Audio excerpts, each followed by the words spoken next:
by the Psychedelic Society of Minneapolis. So my name is Jessica.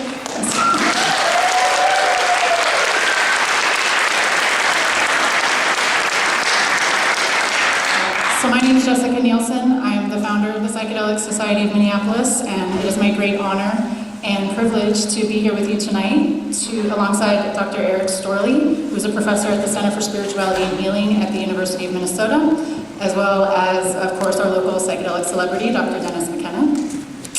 So,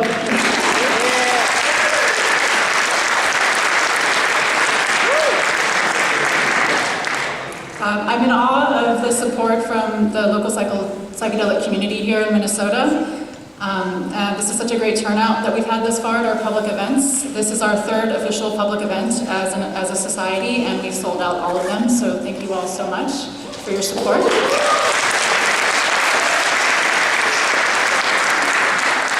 So thank you all so much for joining us tonight as we share our collective perspectives and experiences participating in the psychedelic renaissance.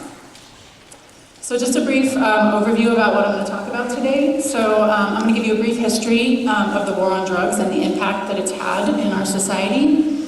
Next I'll be talking about sort of what is this idea of the psychedelic renaissance. And then next I'll sort of introduce you to who I am and how I became involved in psychedelic science and became a psychedelic scientist myself.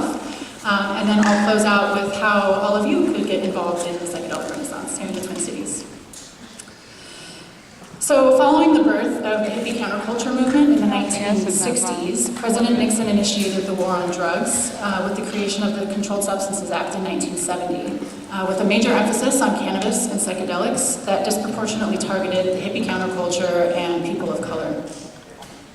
And so this has been a massive failure by the government, spending billions of dollars and unnecessary resources towards incarceration for drug offenders, perpetuating significant harm to marginalized communities that are disproportionately targeted by the war on drugs. And the idea of the war on drugs is interesting because, as Dennis McKenna has pointed out in previous talks, at this point it has also become a war of drugs. So the government is constantly warning us of all the dangers of the different Schedule I drugs, while simultaneously pushing us to take other types of legal or prescription drugs, some of which cause much more harm than psychedelics or cannabis. So over the past 4 decades, federal and state governments have poured over $1 trillion into the drug war and relied on taxpayers to foot the bill. And so some of the statistics I'm about to show you are from the Drug Policy Alliance. You can go to their website to check out some of their information. But unfortunately, all the taxpayer dollars that are going towards this haven't really solved any of the problems that they were intended to solve, while creating a whole new set of huge problems for the community. So the following list is a summary put together by the Drug Policy Alliance to show how burdensome and ineffective the so-called war on drugs has been. So in 1980, the United States had 50,000 people behind bars for drug violations, and now we have about 500,000 people that are incarcerated today. More than 1 million people are arrested simply for drug possession in the US every year, and that's one arrest every 25 seconds. So money funneled into drug enforcement has meant less funding to improve public safety and has left essential education, health, social service, and public safety programs struggling to operate on meager funding. Drug war advocates continue to demand more money from the same failed policies, despite the fact that highly funded law enforcement and interdiction strategies have failed to reduce drug use and drug availability. They want to keep wasting your tax dollars and destroy countless lives in a losing battle. And so the demand for drugs in the United States has remained constant, despite the United States' enormous financial commitment to fighting the war on drugs, with well-equipped drug task forces and the full force of mass incarceration. And the drug war has created enormous public health costs by limiting the ability of harm reduction programs that could quell overdose and infectious disease transmission rates. So another area that the war on drugs has impacted is scientific research into their mechanisms and therapeutic potential. So in the 1950s and 1960s, there was a lot of research happening and being done with LSD, psilocybin, and mescaline. So this first graph shows general trends from 1950 until 2017 for indexed publications on PubMed, which is the National Archive of Published Literature in the Biomedical Sciences. So if you cross each of these drug terms in PubMed with the term therapy, you see a similar trend, although there's obviously fewer articles, but the trend is the same. And And so this graph is a bit hard to interpret for the individual drugs listed because there's kind of a blowout on the scale for marijuana and ketamine, which I'll get into in a minute. So if we break each of these graphs down by the individual drugs, we can see some interesting trends over time in the publications about these substances. The most striking pattern in the top set of graphs is the peak of research happening for LSD, psilocybin, and mescaline in the 50s and 60s, and then a drastic drop right at the time that that Controlled Substances Act was passed in 1970, pretty much shutting down this research almost entirely. Marijuana saw an increase towards the end of the 1960s, but then a similar decrease, but then a massive increase at the turn of the century. And we also see an increase in research into psilocybin in recent years, but LSD and mescaline research have really not been able to resume to the same level that they were back in the 50s and 60s. And ketamine research is mentioned a lot in papers due to its use as an anesthetic, but in recent years we are seeing it pop up as a potential therapy for depression and potentially PTSD. And then we also see the emergence of things like MDMA and ibogaine and ayahuasca coming up at the turn of the century. But the evidence in the research, fortunately, is building. Popular press and scientific literature are hailing psychedelics, MDMA, and marijuana as the new medical breakthrough for a variety of conditions, and more research is needed to truly understand the potential risks and benefits and mechanisms of action. And of course, the widely successful book by Michael Pollan, which was published this year, has been very helpful in bringing this more into the mainstream and helping to lend some credibility to these potential therapies for mental health disorders. So fortunately, a lot of organizations have popped up over the past few decades to help support the movement for legalizing psychedelics, MDMA, and marijuana, including funding organizations and scientific conferences to bring credibility to the work being done in this emerging field, and training programs for therapists who want to be involved in administering psychedelics as therapeutic adjuncts to psychotherapy, and other organizations helping the cause regarding policy, education, and harm reduction, including us. Yeah.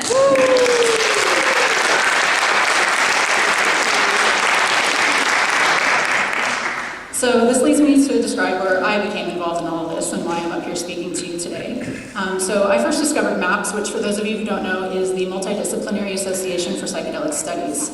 So I first became aware of them. They were founded in 1984. They've been around for quite a long time, about the time that MDMA was made illegal. But I first found out about them in 2008 when I was at Burning Man. So I had recently traveled to Amsterdam and was reintroduced to psilocybin mushrooms while I was there, and had the most transformational mystical experience that ignited a passion for exploring psychedelics as a tool for spirituality and wellness. When I went to Burning Man in 2008 after that, I attended several scientific lectures that were being hosted by MAPS at one of the camps at Burning Man, and I was amazed that people were actually doing legitimate scientific research into how these compounds could be used to treat mental illness. I was getting my PhD at the time in neurobiology, and I was so excited that this was actually a viable career path that I could pursue, and not just some hippie-inspired exploration of psychedelics. Not to discount that that's an issue. There's cognitive liberty, and I'm sure a lot of people in the audience have that in mind, but I personally felt called to contribute to making these legal as research tools for understanding how our brains work. So I first became aware of ayahuasca in 2010 when I was in between my graduate school and postdoctoral training. I had become pretty burnt out from doing scientific research, basic science research, where I was using animal models to understand the neurobiology of trauma. And I actually myself got pretty traumatized by having to kill animals, which was not something that really sat well with me, just sort of like philosophically and morally. I didn't think that it was okay and something that I really wanted to do or pursue professionally. So after I got my PhD, I took 4 months off and tried to decide whether I even wanted to stay in science or whether I wanted to go and completely reinvent myself, which wouldn't have been ideal after all that school. But somebody actually gifted me a trip down to Peru to try ayahuasca, and I just happened to be down there with a group of war veterans that had PTSD, and being able to watch their transformation from the beginning of the retreat until the end, it was very inspirational. And it really motivated me to come back to the United States, find a postdoctoral position, and really try and figure out how I can incorporate this into my research and help the psychedelic renaissance in some way. And so it was kind of an interesting experience because when I came back from Peru, I decided to go back and work in a lab at University of California, San Francisco. And the first thing I did was I reached out to Rick Doblin, who's the founder of MAPS, and I just asked him, hey, I'm a recent PhD graduate. I'm really interested in doing psychedelic research, particularly ayahuasca for PTSD.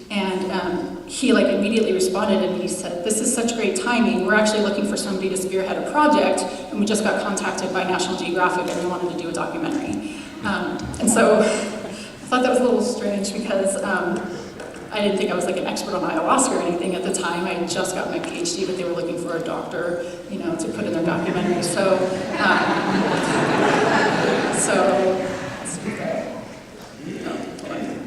anyway, so you can see in the bottom panel, that's basically me on this documentary, which was a show called Drugs Inc., which is a series on National Geographic where, you know, they're outlining and documenting different drugs and drugs of abuse, and it's usually geared towards really demonizing drug use and users and dealers and whatnot. But the episode that aired about hallucinogens was really positive and really focused on their therapeutic potential, which was very encouraging. The fact that National Geographic, this was back in 2012, the fact that they were willing to do this was really exciting, and I felt really, really good about being able to contribute to that. But aside from all that, that was great. But what really solidified sort of my path in becoming a psychedelic researcher was just the fact that I was able to now integrate with MAPS, and we actually started collaborating and trying to work on how to get this idea out into the domain and figure out how to do a study looking at ayahuasca for PTSD. So in 2012, in collaboration with a colleague in San Francisco who's a psychiatric nurse practitioner, we wrote up this position piece in MAPS's Winter Bulletin in 2012, sort of outlining our rationale and hypotheses for why we thought ayahuasca would be a good therapy for PTSD. However, there's been a lot of attention in the media over the past decade about the healing potential of ayahuasca, and there's really been an over-sensationalization of this as a magic bullet cure for some serious mental disorders like depression and PTSD, which has fueled the globalization of ayahuasca and ayahuasca tourism. And as a result, there have been some pretty horrible incidents that have occurred related to ayahuasca use, including several mysterious deaths and murders, and many healing centers popping up all over South America and around the world, many of which seem to be exploiting this growing demand for vulnerable people who are desperate for a cure. So in collaboration with MAPS, we designed this survey study, and I'm not going to go into the details of this, but we were trying to capture, you know, what are the actual risks and benefits of people with PTSD that are going to take ayahuasca in these various naturalistic settings. And so again, I won't go into the details of the results of that, but just kind of, this was my way of integrating into the psychedelic community as a psychedelic researcher. I've been presenting at various conferences, including Psychedelic Science, both in 2013 and 2017. There was a Horizons conference in 2016 in New York. I spoke at the Beyond Psychedelics conference in Prague this past year, as well as this Sleeping Octopus Assembly on Psychedelics. And the results of this study are going to be hopefully published soon, as we're about to submit our revision of that to the journal, so hopefully you'll be seeing that out for publication pretty soon. And in October of 2017, I actually took a job here in Minnesota as a tenure-track assistant professor at the University of Minnesota. So I was recruited for my expertise in health informatics and neurobiology to apply these skills towards tackling psychiatric disorders from a computational biological perspective. And so I recently received a large $3 million grant from the National Institute of Mental Health to do this, which is good because it keeps sort of my legitimate scientific hat on, you know, as a tenure-track professor at the university. But my main interest is is researching psychedelics and their mechanisms to treat mental health disorders.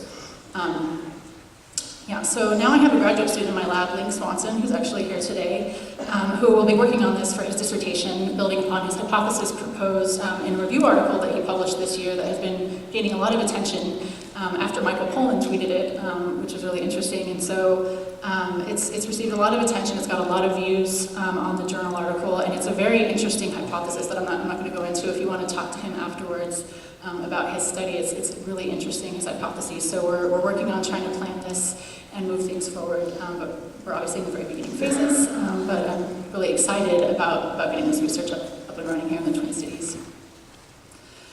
So another aspect of my involvement, aside from my career development as a budding psychedelic researcher and scientist, is that I'm also passionate about community engagement and advocacy for drug policy reform, and related to psychedelics, not only to promote more scientific research in this field, but also for harm reduction for the public related to the responsible use and regulation of psychedelics as medicines and spiritual tools. So I started getting involved with that with the start of the Zendo project in 2012, which provides harm reduction and support for people having challenging psychedelic experiences at festivals. And I worked with them for several years on site at Burning Man. And I've also been invited to give talks at music festivals on psychedelic science and drug policy reform, as well as other opportunities to engage with and educate the public about these topics. This is actually a really funny event. So this is this thing they do in San Francisco called Nerd Night, where they have basically, because San Francisco is just rife with people from like Berkeley, UCSF, and Stanford, and also in industry. So you have a lot of doctors and PhDs and scientists, and so what they do is they have these nerd nights where they encourage people to come, like have a few beers, and then do a talk where you're slightly inebriated and try to make it fun. Maybe we can get something like that going here. It was really entertaining, but it also was just kind of a good way to kind of just get the word out and sort of put myself out there as well. So when I moved here from San Francisco, I came from a very large psychedelic community in the Bay Area and wanted to seed that here in the Twin Cities. But when I came here, I didn't really know anybody, and I didn't sort of see an obvious psychedelic community that was present other than knowing that Dennis McKenna lived here. So that's when I decided to start the Psychedelic Society of Minneapolis on Meetup. I was basically looking for a group on Meetup, and it said, hey, if this doesn't exist, why don't you create your own? And I said, okay.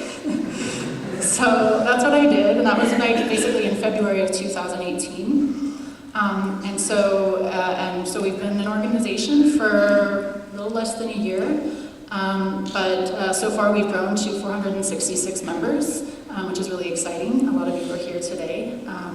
And so the Psychedelic Society of Minneapolis is a community-based organization dedicated to the legal regulation of psychedelics, entheogens, entheogens, and cannabis for therapeutic and spiritual uses. We are a local chapter of a larger international organization aimed at building community around psychedelics. We provide educational content about the responsible use of psychedelics, MDMA, and cannabis, and advocate for continued scientific research into their mechanisms to promote evidence-based drug policy reform and harm reduction for the public. We host speaker series, such as the one you're at today, film screenings, networking events, and discussion circles to provide education and outreach for those who want to learn more about psychedelics. Our group doesn't engage in or promote illegal activities during our events, and we obviously discourage all of this and are pretty forceful about this rule, just to make sure that we're keeping everything legitimate, because we don't want to add to the already stigmatized ideals that people have about psychedelics, and we really want to push this forward in a legitimate and responsible way. So our group on Meetup is a private community that has a screening and approval process, where we ask people to share their interest and experience with psychedelics and why they want to be involved in this community. And so this word cloud is a snapshot of those responses. We also put out a survey to ask people why they wanted to join the community, which you can see spans the range from recreational use to therapeutic and spiritual uses, getting involved in social justice and drug policy reform, and also education, training, and scientific research. And so we do have some guidelines, but this is also sort of from community feedback, where we had some open-ended response questions where we asked people, how would you like people to engage with each other during our meetings, and what is sort of like conduct, codes of conduct for behavior. And so we asked that members of our community conduct themselves according to qualities of sincerity and openness, a genuine interest in psychedelics, preferably experience or use, but obviously that's not a requirement, because there's a lot of people sort of just kind of turning on to this as a thing. We do ask for discretion and positivity when engaging with other members and the public while representing the Psychedelic Society. And like I said, we're not a place to seek, encourage, or participate in the procurement of controlled substances. And we ask that at any of our events, public or private, that people do not buy, sell, transfer, or arrive on any illegal substances or swap information about how to do so at our events. Obviously, we can't control all of this, but this is just sort of our official policy. Then we also have another part of our Psychedelic Society, which are private events for approved members. So this includes philosophy groups, which are held every week to discuss esoteric topics related to the psychedelic experience. These kinds of experiences are ripe for philosophical discussion, as they often reshape our thinking, shattering paradigms of thought and helping us to see complexity where we once only saw chaos. And we attempt to have a focused discussion on very specific concepts and ideas at each of our meetings that's facilitated by somebody that runs the group and makes sure that everybody has their voice heard. And it's run very, very well. And I just want to give a shout out to our member Adam, who, I won't out his last name, but just want to thank him for starting the philosophy discussion group. And actually today is his birthday, so happy birthday.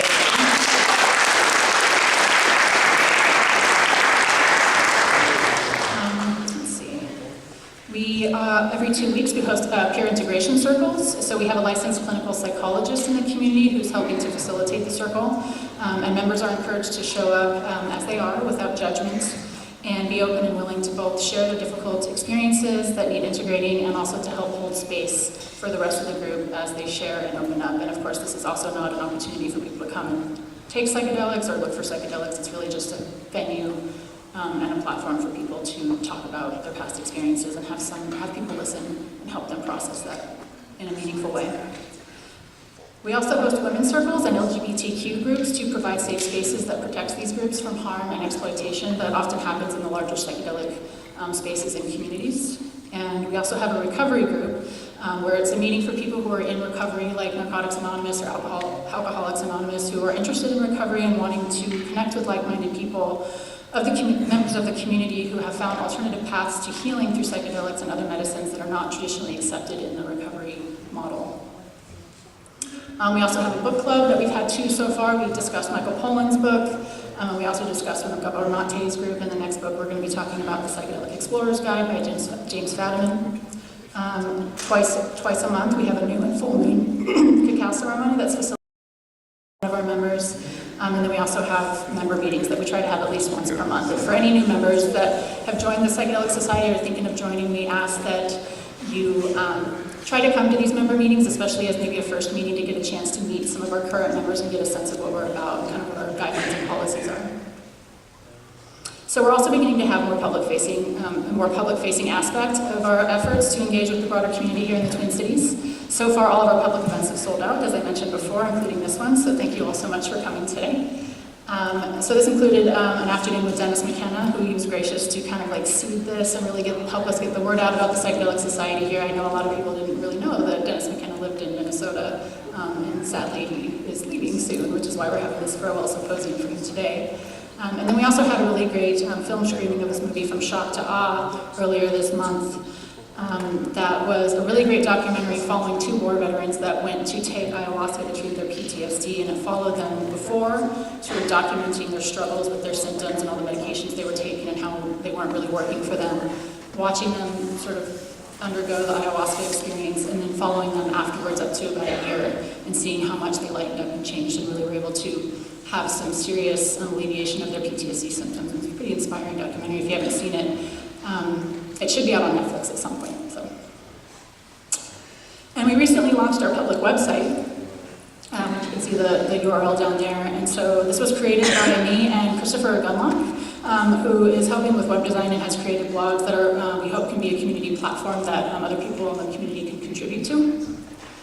And I don't want to oust our graphic designer person without his consent, but there is someone in our community who is just an amazing wizard with graphics, and he sort of wants to...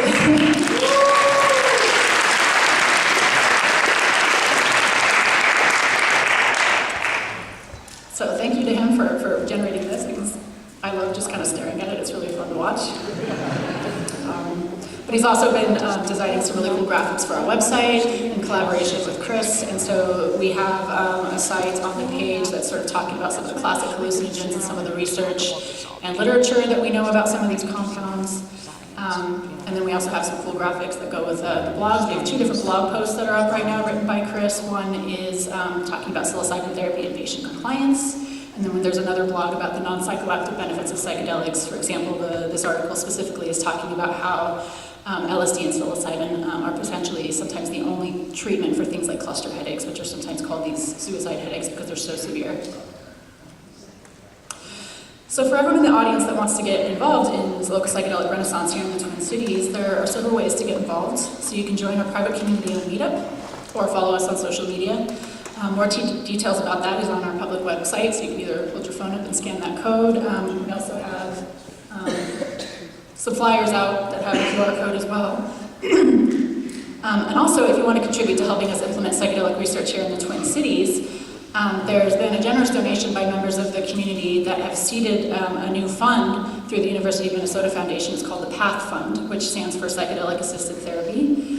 And so all donations are tax deductible, and tonight is actually a fundraiser to try to help raise money for that. And you'll see a lot of you on your programs. The backside is basically the information about this PAC Fund with the QR code to scan if you want to donate directly. But because tonight's a fundraiser, I want to turn it over to Polly who is our generous donor who actually helped seed this fund, and she's going to tell you a little bit more about what we're planning to do tonight with the fundraiser. Thank you.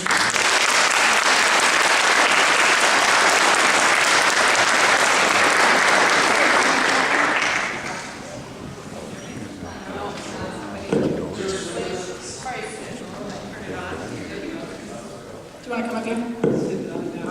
No, Holly?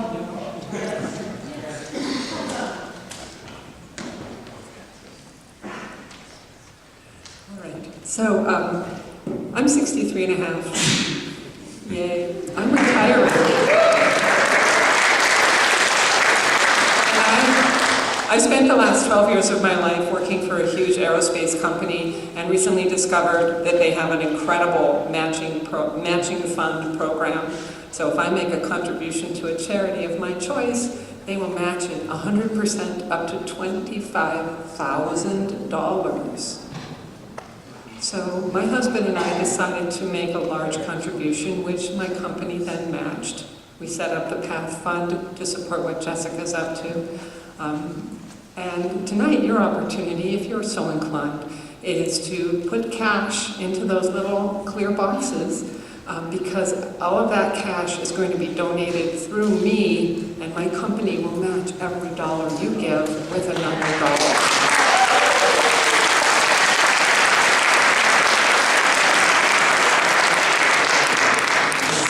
Being at the tender age of 63 and a half, it's an awesome place to be, by the way, for those of you that aren't there yet. I decided it was time to put my money where my mouth is and to take this risk to give a bunch of money to something I really cared about. And I'm hoping that you'll feel the same and that you'll make a generous contribution as well. Tonight, you don't have to give cash, but if you give a check, we can't get that matched. But if you give cash, we will get it matched 100%. So, thank you.